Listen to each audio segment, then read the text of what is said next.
libro de Santiago. Ya terminamos hoy el capítulo 4 y nos quedaría el capítulo 5 para predicar del capítulo 5 varios sermones más. Capítulo 4. Vamos a leer del capítulo 13, del versículo 13 al 17. Eso es lo que vamos a leer hoy, pero antes vamos a poner a Dios este sermón para que Dios lo use y nos transforme, nos cambie, ¿verdad? El propósito de Dios habernos dejado su palabra es que la leamos, la estudiemos y la practiquemos, la pongamos en práctica. Oremos. Señor nuestro Dios Todopoderoso, queremos alabarte y bendecirte más y más cada día, Señor. Gracias por poder estar en este lugar, en este templo, Señor, donde nos reunimos para adorarte y bendecirte. Muchas gracias por tu Espíritu Santo que nos dirige, nos guía, nos trae a tu casa, Señor, para adorarte y escuchar tu palabra. Abre nuestro corazón, Señor, abre nuestra mente para recibir esta palabra y ponerla en práctica. Que no seamos, como dice el mismo libro de Santiago, oidores solamente, sino también hacedores de tu palabra. Padre, muchas gracias. Bendice tu palabra en el nombre de Jesús. Amén. Amén.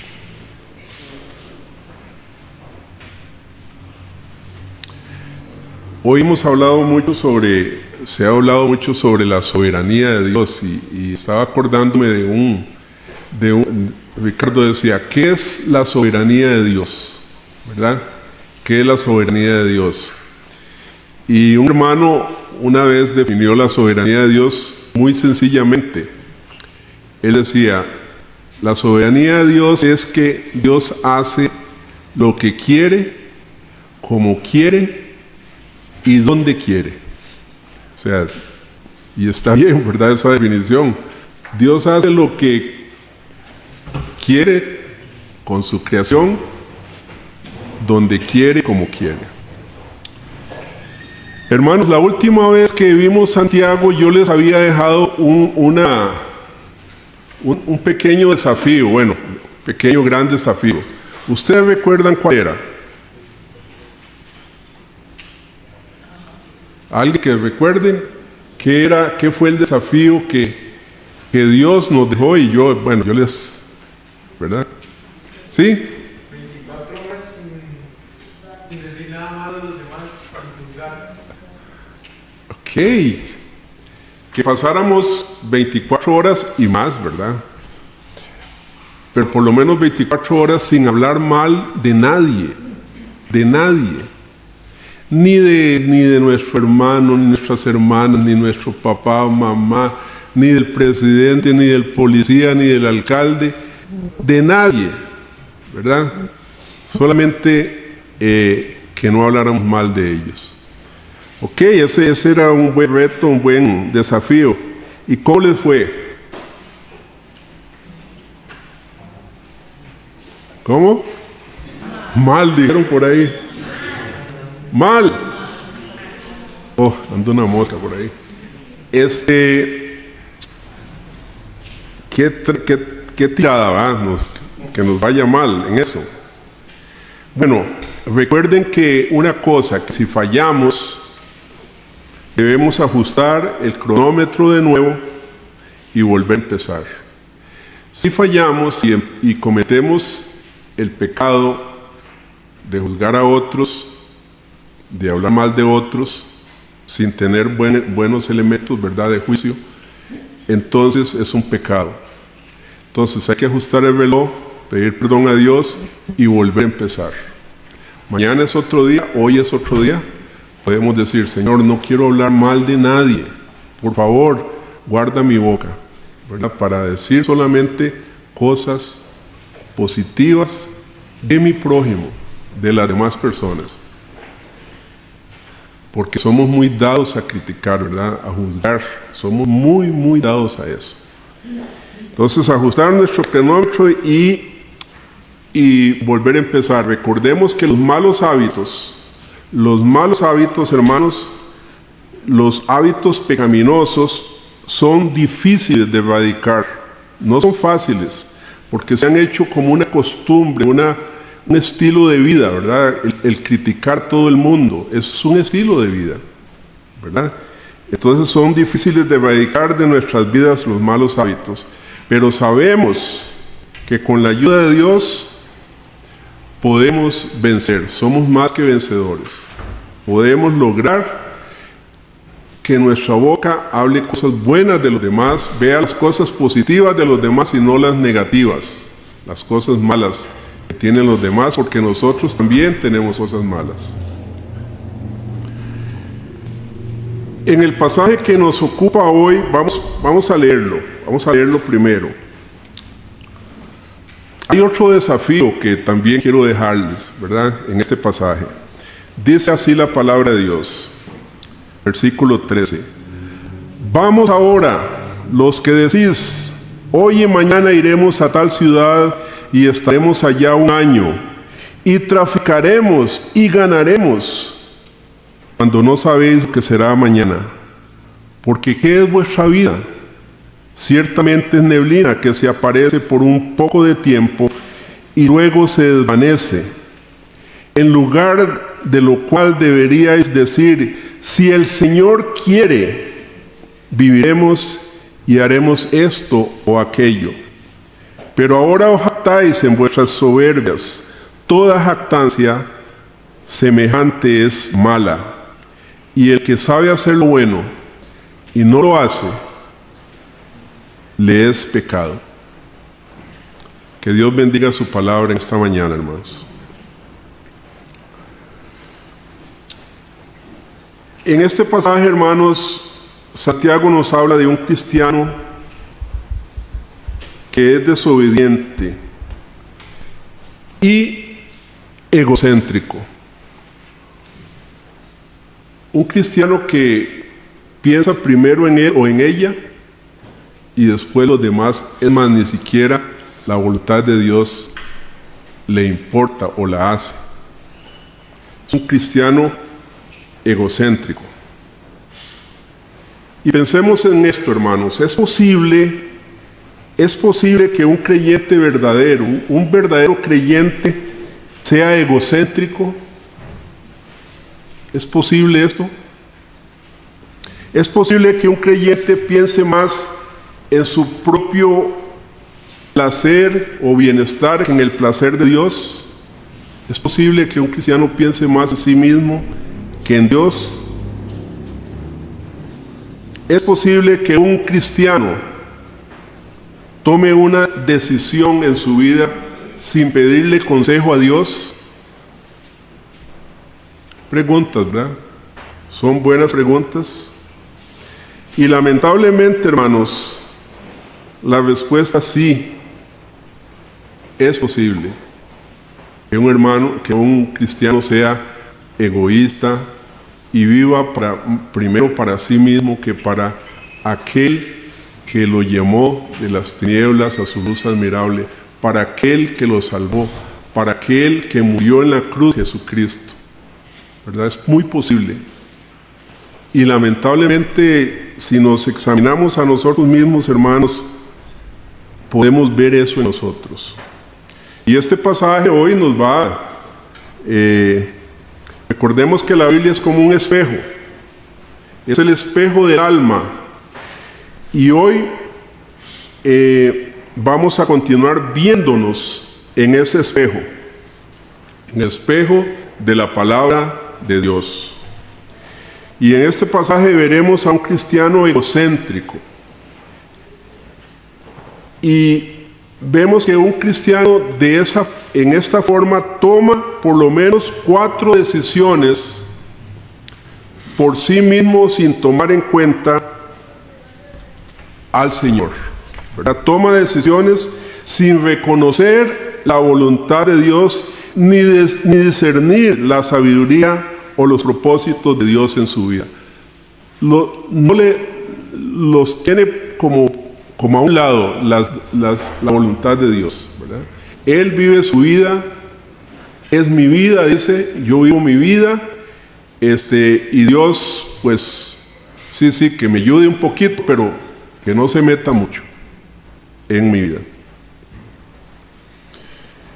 ¿Cuáles son las decisiones que toma un cristiano egocéntrico? En primer lugar, escoge su propia agenda, según lo que vemos en este pasaje.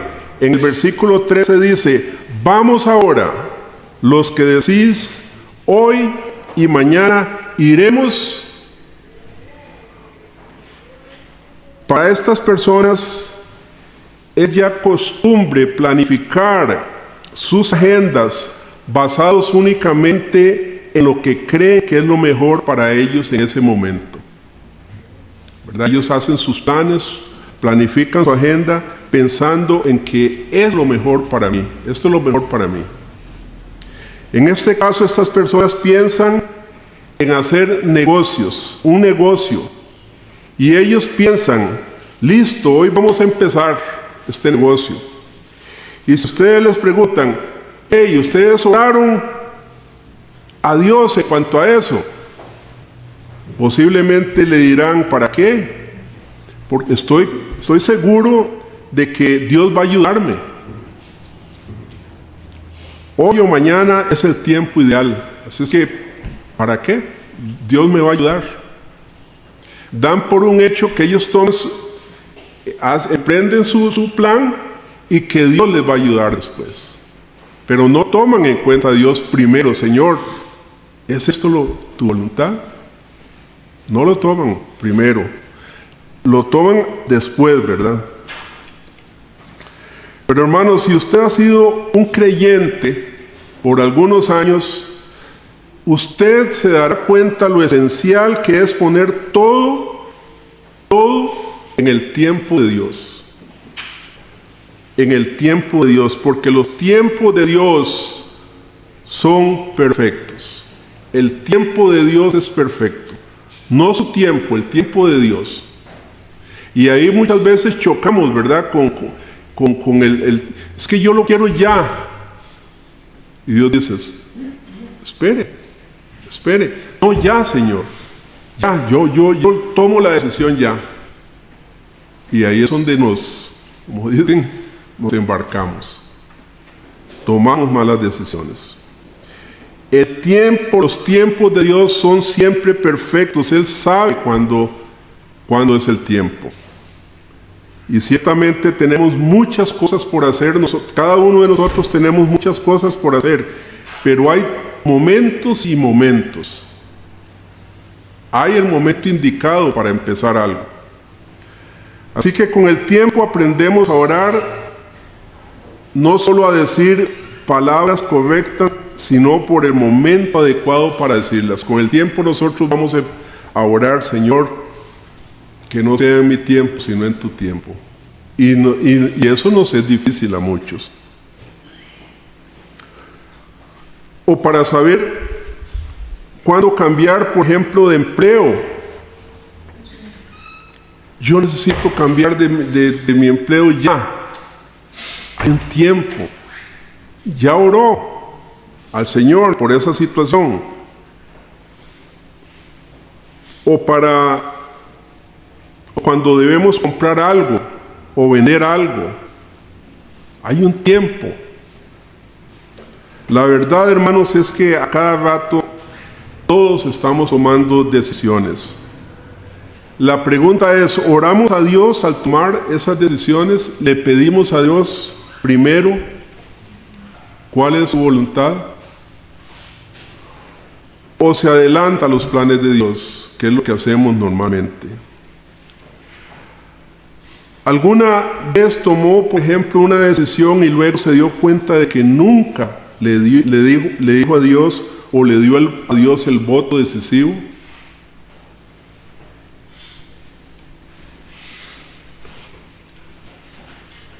Ahora sigamos leyendo el versículo 13, que dice: hoy y mañana iremos a tal ciudad y estaremos allá un año. ¿Verdad?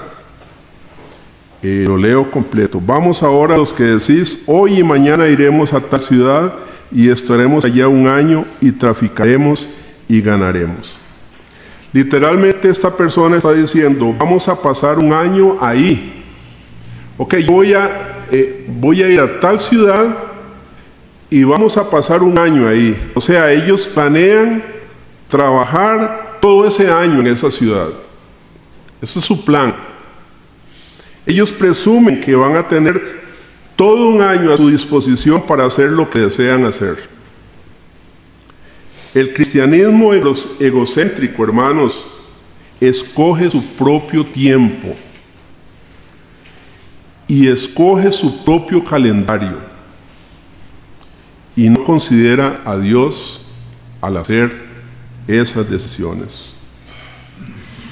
En segundo lugar, dice que el cristianismo egocéntrico escoge su propio destino. Santiago escribe, hoy y mañana iremos a tal ciudad. En otras palabras, yo ya he decidido dónde voy a ir y dónde voy a vivir. Ya lo decidí yo. Pero otra vez, ¿ha orado usted acerca de dónde se va a ir y a dónde va a vivir? ¿Ha orado? El cristiano egocéntrico dice, ¿para qué? Dios sabe que es un buen vecindario, que voy a ir a un lugar muy bonito y a un precio muy bueno. No creo que a Dios le guste, no le guste donde yo decidí que voy a ir a vivir. Es perfecto ese lugar. ¿Qué es el problema? No tome en cuenta. El problema es que no está tomando en cuenta a Dios primero en esa decisión. Sí, puede ser un lugar muy bonito, pero es la voluntad de Dios que usted se vaya para allá. Vaya a vivir así. El caso de este hombre o de esta persona que es un cristiano, ¿verdad? A veces yo insisto que Santiago le está escribiendo a personas creyentes como usted y como yo. Somos creyentes, creemos en un Dios todopoderoso, creemos que Jesucristo por su gracia nos salvó, creemos que tenemos el Espíritu Santo. Son creyentes a quien Santiago les está escribiendo. En segundo lugar, entonces, el cristiano egocéntrico escoge su propio destino. Y en tercer lugar, ellos escogen su ocupación. Vean lo que dice el versículo 3 al final, y estaremos allá un año y traficaremos o haremos negocios y ganaremos. Y ganaremos. Estos creyentes judíos habían escogido ir a una buena ciudad de negocios y habían hecho ya todos los planes para comenzar su negocio. Además, ellos presumen algo más, que van a tener utilidades, van a hacer buen negocio. Vamos a pasar un año allá, va a escoger su futuro. Son 4 deseos y actuar de la misma manera. ¿O no? Piénselo. Piense cómo usted toma sus decisiones. Piénselo. Con todo eso, por supuesto que no debemos interpretar que Dios está en contra de planificar las cosas.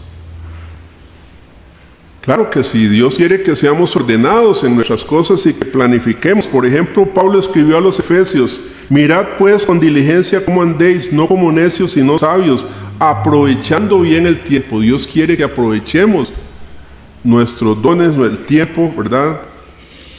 Él también escribe a los tesalonicenses, por ejemplo, que el trabajo es bueno y rehusarse a trabajar cuando uno puede es una deshonra. Salomón en Proverbios 6 dijo, ve a la hormiga, oh perezoso, mira sus caminos y sé sabio, la cual, no teniendo capitán, ni gobernador, ni señor, prepara en el verano su comida y recoge en tiempo de siega su mantenimiento. Las hormiguitas, que por cierto tengo un pleito con unas sonpopas ahí al frente de mi casa, que no es jugando, ¿eh? Todos los días. A mí me da lástima, qué trabajadoras que son las hormigas, ¿verdad? Qué increíble. Hasta de noche las veo trabajando. Ahí pasan, comiéndose todas las hojas que ellas pueden, ¿verdad? Recogiéndolas para su nido. Entonces, hermanos,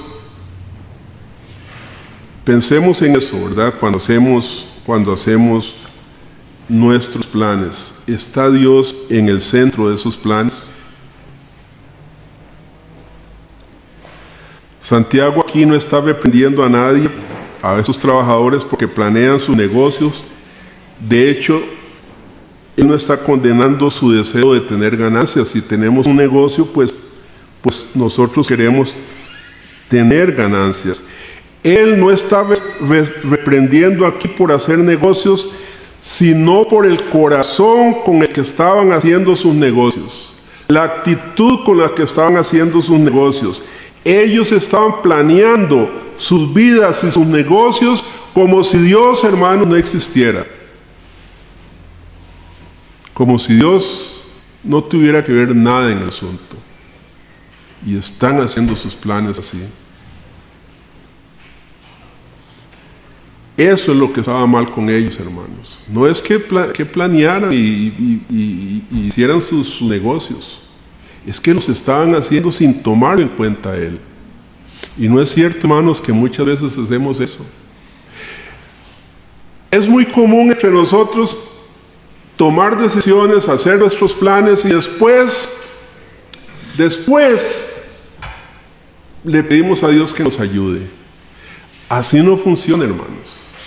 Así no funciona. Primero le consultamos a Dios: Señor, tengo que tomar esta decisión, ¿qué le parece a usted? Guíame, dame una señal, lo que sea, ¿verdad? Para tomar una buena decisión de acuerdo a tu voluntad, irnos a la palabra de Dios. ¿Está bien esto que voy a hacer a la luz de la palabra de Dios? Hay muchas guías, gracias a Dios. Dios nos da muchas guías para respondernos. Tomar decisiones como si Dios no existiera no es agradable a Él. Ahora, Santiago va a pasar a describir dos realidades que podemos pasar por alto cuando nos comportamos como cristianos egocéntricos o cristianos egoístas que no tomamos a Dios mucho en nuestros planes. La primera realidad es esta: que la vida, hermanos, es impredecible. Repito, la vida suya y la mía es impredecible. Veamos lo que dice el versículo 14. Versículo 14 dice: cuando no sabéis lo que será mañana. No sabéis lo que será mañana. En otras palabras, uno no sabe lo que va a pasar el día de mañana. ¿Quién sabe eso? ¿Usted sabe lo que va a pasar mañana? Cuando no sabéis lo que será mañana, entonces ¿por qué hace planes sin Dios? Usted ni siquiera sabe si va a vivir mañana.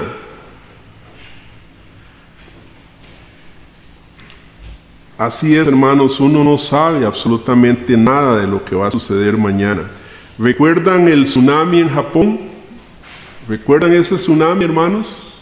Eso fue en el 11 de marzo del 2011, o sea, hace como 13 años, más o menos, que sucedió eso en Japón. Este maremoto creó grandes olas que destruyeron pueblos enteros, pueblos japoneses enteros. Se llevó trenes, se llevó embarcaciones, se llevó carros, se llevó todo. Ustedes saben que Japón, hermanos, tiene los sistemas de alarma, de advertencia más sofisticados del mundo. para prever, ¿verdad?, terremotos y esas cosas, por ser un país donde hay mucho terremoto. Y ellos tienen los sistemas de advertencia más sofisticados del mundo. Y estos sistemas funcionaron a la perfección ese día. No es que no funcionaron los sistemas, funcionaron. Los residentes de una ciudad que se llama Sendai, que fue la ciudad más afectada, escucharon la advertencia, oyeron la advertencia, pero aún así solo tenían 15 minutos para huir. 15 minutos.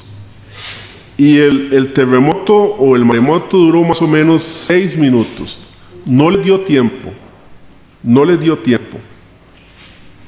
Nosotros pudimos ver imágenes en vivo cómo ese muro de agua se metió a las ciudades, a la tierra, a las ciudades dentro y arrasó, como dije, casas, barcos, automóviles, como si fueran juguetitos, ¿verdad? Usted vio los videos, como si fueran cositas ahí. Fue terrible. En 15 minutos o en 6 minutos, para esas personas que estaban viviendo ahí, todo cambió. Todo cambió. Sí, hermano, la vida es impredecible. Un simple accidente lo cambia todo. Por ejemplo, cuando Guillermo iba ahí para arriba en su moto, ¡pah!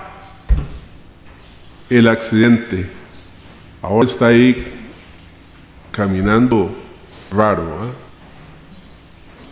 Un accidente lo cambia todo. Un reporte médico. Usted va al doctor y le hace el examen y aquí está el reporte médico. Tienes cáncer. Lo cambia todo. Una quiebra financiera. Cuando usted lo despiden de su trabajo. Un tornado, un terremoto, una inundación y la vida cambia por completo, hermanos. La vida es impredecible. Usted no puede contar con mañana. Con mañana. Con razón Salomón escribió en el Proverbio 27:1 diciendo: no te jactes del día de mañana. No te jactes del día de mañana porque no sabes qué dará de sí el día de mañana. Ven, hermanos, ven lo importante que es entender estas cosas para que usted no juegue de que yo soy Superman, ¿verdad? Y yo hago mis planes y todo va a salir bien. Si Dios quiere. Si Dios quiere. Hermanos, las salas de emergencias en los hospitales están llenas de personas que tenían muchos planes. Muchos planes. ¿Quién de ellos, de los que están en este momento en los hospitales por accidentes o enfermedades, se levantó pensando que iba a estar en emergencias ese día? Nadie. ¿Quién de ustedes aquí, saliendo de este templo, usted va a pensar que a las 5 de la tarde usted está en emergencias? Usted no está pensando eso, pero puede suceder perfectamente. Ahora, la vida no solo es impredecible, hermanos, sino que también la vida es cortita, es breve. ¿Cuál es el promedio de edad? Como 77 años, creo, 78 años por ahí, hoy, ¿verdad? Hoy en día. La vida es corta, hermanos. Vean lo que dice el versículo 14. Cuando no sabéis lo que será mañana, porque ¿qué es vuestra vida?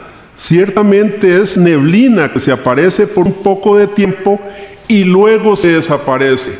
¿Le gusta esa definición que le da Santiago a la vida del ser humano? Hermanos, es como niebla. La vida tuya es como niebla, como vapor, que hoy está y mañana no está. Nadie puede atrapar el vapor o la neblina de la vida y detener su tiempo. Nadie puede impedir que la neblina de la vida se evapore en el aire. Nadie. ¿Quién puede atrapar la neblina? La verdad es que nosotros estamos viviendo una vida que se evapora, hermanos. Se evapora. Segundo a segundo. Se va. Segundo a segundo. No podemos meter nuestra vida como en un frasco de conserva y evitar que se escape. No. La vida se va, se está yendo. Se va yendo. Y la vida es cortita. Es corta. Usted y yo, hermanos, sabemos que la vida es corta y esto nos debe recordar lo que dice el apóstol Pablo, inspirado por Dios, en 2 Corintios 6:2. He aquí ahora es el tiempo aceptable, he aquí ahora es el día de la salvación. Es importante eso, hermanos. Todos los que estamos aquí, repito este versículo. He aquí ahora es el tiempo aceptable. He aquí ahora es el día de la salvación. ¿Por qué hoy es el día de la salvación? Porque no tenemos el mañana asegurado. Y usted no sabe dónde va a pasar la eternidad.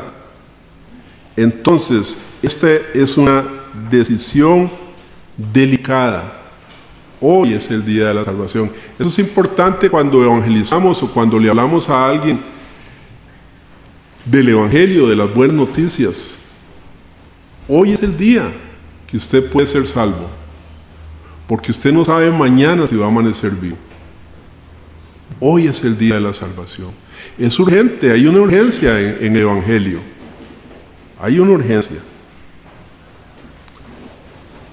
Y usted no sabe dónde va a pasar la eternidad. Entonces es delicado eso. Usted podrá decir, pero yo soy todavía joven, hermano, ¿por qué me está hablando a mí de estas cosas? Si yo estoy jovencito, tengo 20 años apenas, o tengo 15, o voy a cumplir apenas 30 años, hermanos, estoy en la flor de la vida.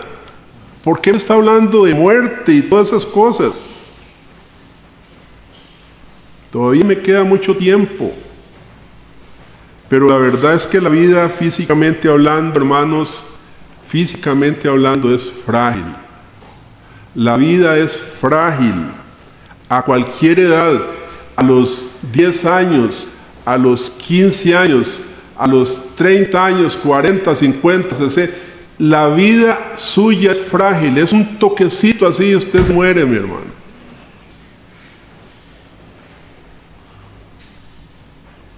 A cualquier edad, ninguno de nosotros sabe con certeza si va a amanecer el día de mañana en este cuerpo.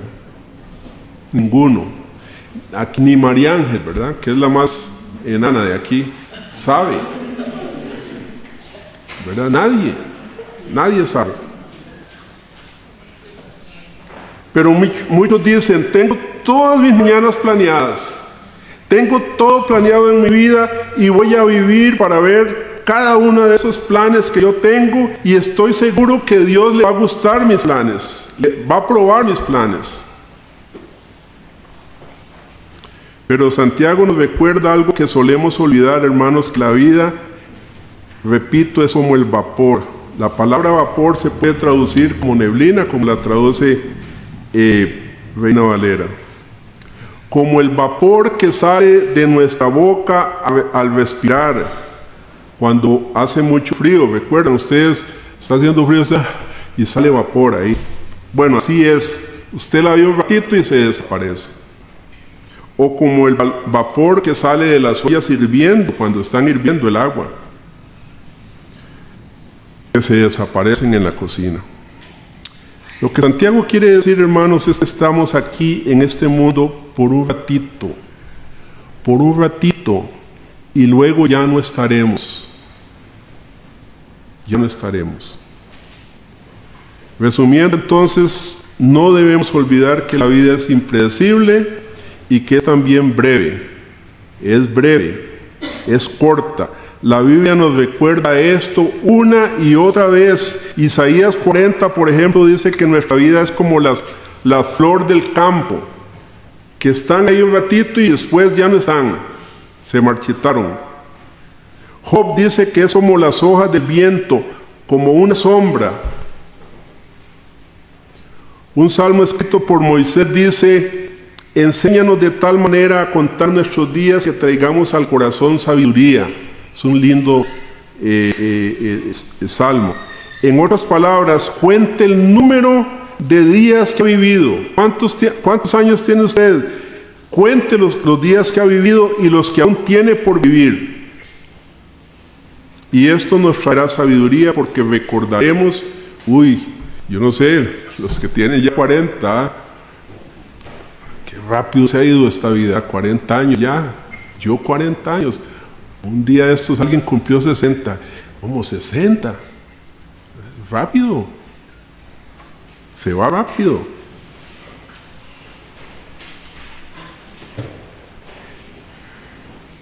Hermanos, Dios ha diseñado esta vida para que sea impredecible, ¿sí? Para que recordemos que necesitamos la dirección divina, siempre, siempre. Y la brevedad de la vida nos recuerda que necesitamos la sabiduría de Dios. En los siguientes versículos, Santiago nos va a enseñar dos prácticas sabias que todo creyente debería adoptar en su vida. Prácticas que el ateo o el que no toma en cuenta a Dios rechaza. En primer lugar, hermanos, usted debe expresar siempre en sus palabras, con sus palabras, su sumisión, su dependencia a la voluntad del Señor. Versículo 15 dice, leamos el versículo 15. En lugar de lo cual deberíais decir: si el Señor quiere, viviremos y haremos esto o aquello. ¿Ven, hermanos? Si el Señor quiere, deberíamos siempre usar esa palabra, hermanos, antes de hacer algún plan en nuestras vidas, antes de tomar alguna decisión. Si el Señor lo permite, voy a hacer esto o voy a hacer aquello. Eso es lo que significa que usted está siendo sumiso a la voluntad de Dios y está pidiéndole primero consejo a Dios, ¿verdad? Para hacer sus planes. En otras palabras, ya no hablaremos como si fuera dueño y señor de su vida. Ya usted no va a hablar: voy a hacer esto y voy a hacer aquello, voy a ir aquí, voy a ir allá, mañana voy a la playa, mañana... Usted ya no va a hablar así, como si fuera el señor de su vida, como si fuera el dueño de su vida. Vamos a hacer esto y aquello por un año entero y luego vamos a ser exitosos, dice el pasaje. No, hermanos, no debe ser así. Según Santiago, un creyente debe dejar de hablar como si tuviera completo control de su vida, porque usted no tiene control de nada, hermanos, como ya lo vimos. Usted y yo no tenemos control de nada.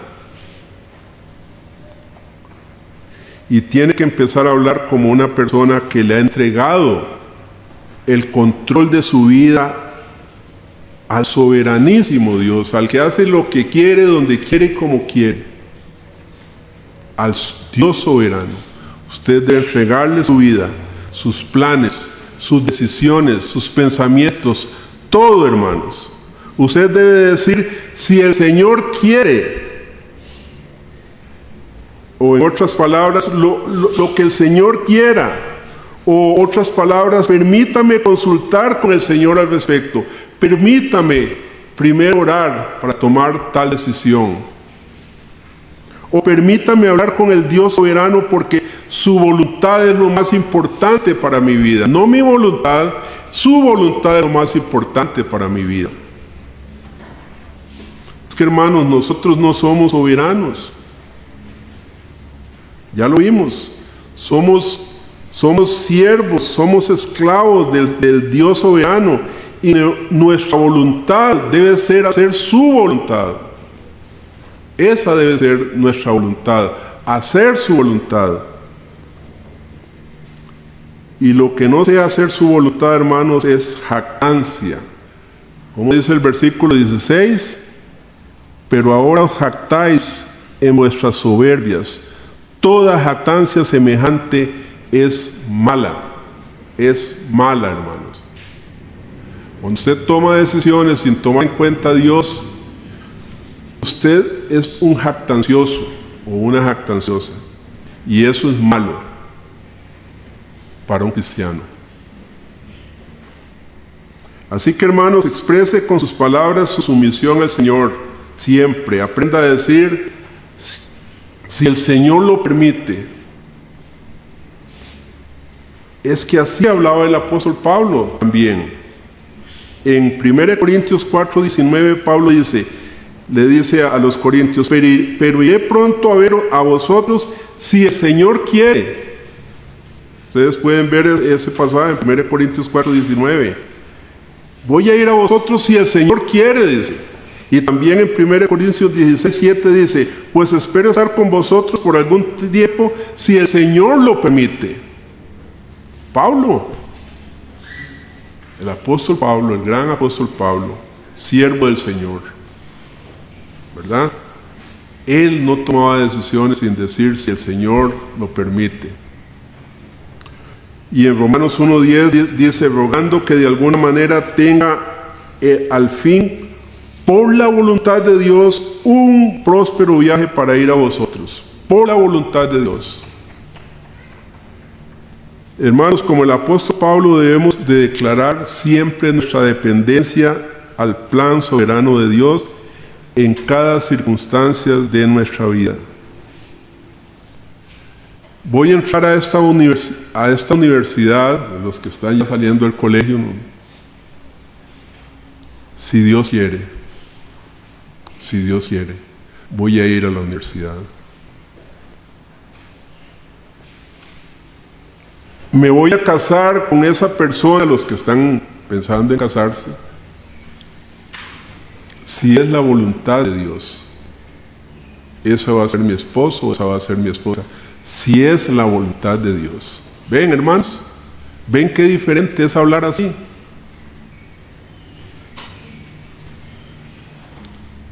Si Dios lo permite, tendré hijos. ¿Verdad? Los que están pensando en tener hijos. Si Dios quiere, yo voy a tener hijos. Sí, si Dios quiere. No es, sí, voy a tener 2 hijos, 1 hijo, 3 hijos. Si Dios quiere, si Dios quiere, ¿verdad? Tiene que ser así, hermanos. Estar sumiso a la voluntad de Dios siempre. ¿Saben que los puritanos se tomaban este mandato muy en serio? Ellos siempre terminaban sus escritos con las palabras latinas Deo volente. Deo volente. Ellos firmaban Deo volente, que significa si es la voluntad de Dios. Todos los puritanos firmaban, se tomaban muy en serio esas palabras, se tomaba muy en serio la voluntad de Dios.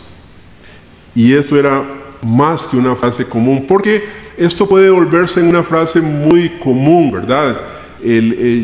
Yo sé que el costarricense de tradición, ¿verdad? Siempre nos han enseñado ok, sí, nos vemos, si Dios quiere, si Dios quiere nos vemos mañana. Pero a veces lo decimos así como, no estamos pensando en lo que decimos. Lo decimos así como una frase nada más. Pero ellos se tomaban muy en serio esta frase, hermanos. Era su pasión. Sí, si Dios quiere, voy a hacer esto o aquello. Si Dios quiere. Santiago dice, esta también debe ser nuestra pasión, la voluntad de Dios. Y la segunda cosa que debiéramos poner en práctica como creyentes es demostrar que estamos de acuerdo con la voluntad de Dios. Dice el versículo 17, y al que sabe hacer lo bueno y no lo hace, le es pecado. Repito, al que sabe hacer lo bueno y no lo hace, le es pecado. Este versículo generalmente lo usamos para definir lo que conocemos nosotros como pecados de omisión, ¿verdad? Pecados de omisión.